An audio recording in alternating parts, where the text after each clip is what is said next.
Groups, there are 1.5 million groups on LinkedIn. The two that I want you to focus on primarily are TCU groups, so related to the university, and then industry groups. So whatever industry you want to go into, there are experts in groups talking about the industry right now. You need to join that conversation. Companies, there are 2.7 million companies that have a profile on LinkedIn, and you can see your relationships, your connectivity to each one of those companies. So I'll take you really deeply into that. So let me start with how I started utilizing LinkedIn, though, which was as a online Rolodex, essentially a way to manage my relationships. So I come up here, hit contact, and I can see all of the first level people, Facebook parlance, my friends, direct connections that I have on LinkedIn. So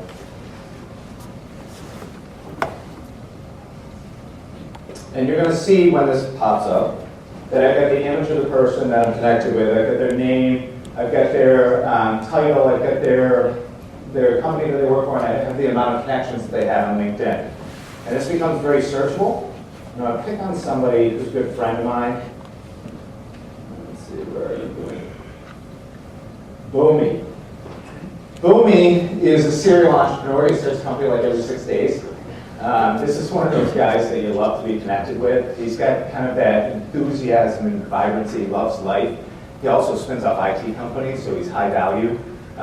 His backstory is awesome. His family is originally from Nigeria. The whole family moved him to East Lansing, Michigan to put him through school. Graduated in computer science, moved across the street, started IT businesses, now hires students from the school he came from. He's like awesome. So click into Boomy, and I'll show you a little bit of his profile, what it looks like, kind of the snapshot. For those of you who don't have a profile on LinkedIn, you get a view of the data that's available here. And I can see, for instance, Boomy's image. I can see the companies that he's worked with in the past. I can see his education, Michigan State University. One of the things that we're changing, some of you, if you're going through on your laptop, none of you are, okay. When you get home tonight, your profile may look a little bit different. This profile 2.0 is rolling out to all of you in the next 2 months. So when you see this and you go home, you'll see something different. That something different will be this in 2 months. One of the things that we're focusing on is activity. So we can start to see the communication that Boomy's putting out. We can start to see the information he's putting out, the people he's connecting with. We can start to see the activity revolving around that. That's usable information. I'll get back to that in just a second. But as I scroll down, I can see a summary of who he is. In Boomy's words, what makes him tick. He's giving me an idea of what he's all about. If I scroll down a little bit further, I can see how he went from the classroom to the C-suite. So, for instance, I know he graduated from Michigan State University down here. His first job was lead developer of Splasher Technology, became vice president of Artificial Solutions, and then he became the CEO of Enliven Software. I can see the steps he got to become a CEO. Any of you want to be a CEO in here? Yeah, all right. There you go. There are 25,000 people who graduated from TCU on LinkedIn. There are 648 CEOs. You can look at every one of those CEOs, see the pathways they took to success, follow those pathways. That's what we're doing here. We're modeling the behaviors of how we can get to where we want to go. Dream big. So, if I scroll down a little bit further, I can see that people in his network are endorsing him with specific things. So, if I wanted to be an entrepreneur, you can see that one of the things that people were talking about Boomy, saying he's good at, is entrepreneurship. He's a good person to reach out and talk to about that. See his interests, I love this.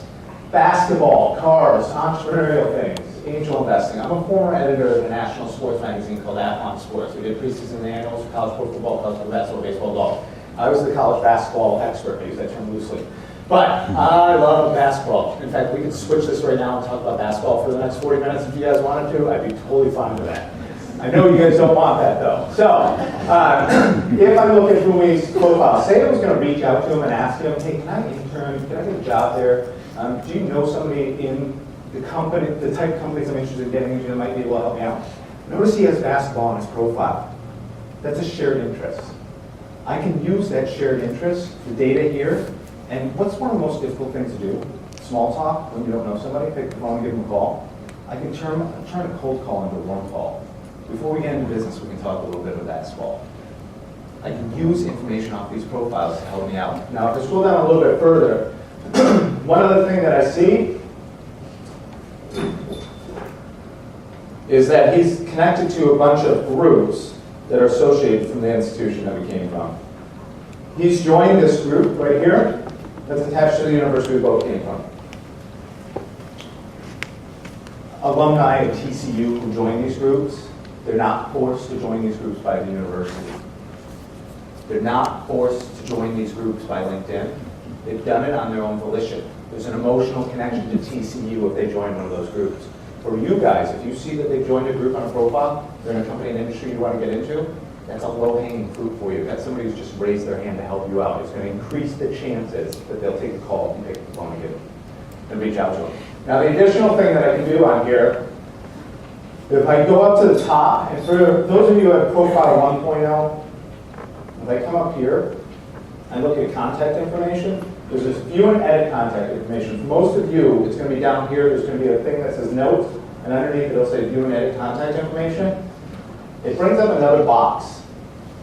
And it brings up Boomy's name, his title, his company, his email address.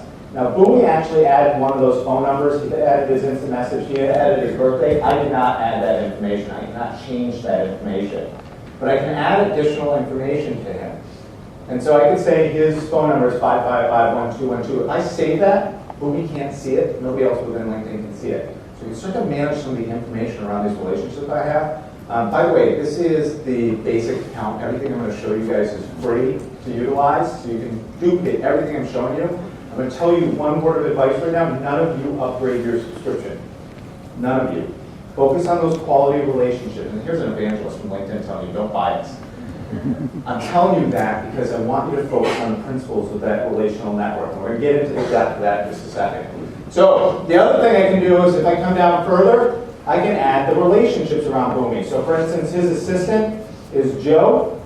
I can select assistant, type in Joe, save it to his profile. I put the name of the gatekeeper in between me and Boomy. The relationship that's in between me and Boomy. If I personalize a call to Joe, ask him, hey, can I get into Boomy, talk to him for a second? The chances increase that I can get through because I knew who Joe was. And if I go down a little bit further, contact notes, I can start to save some of the conversation around Boomy. So I can say something like, on 3/11, Boomy and I talked about starting a biz. Boomy's a serial entrepreneur, moves quick, so on 3/12, we started a biz. That 24-hour business plan was brilliant, so on 3/13, we failed. If I save that information in his profile, I'm the only one who can view it. So I can start to capture the conversation I'm having with people on a professional level forever. I can capture it here.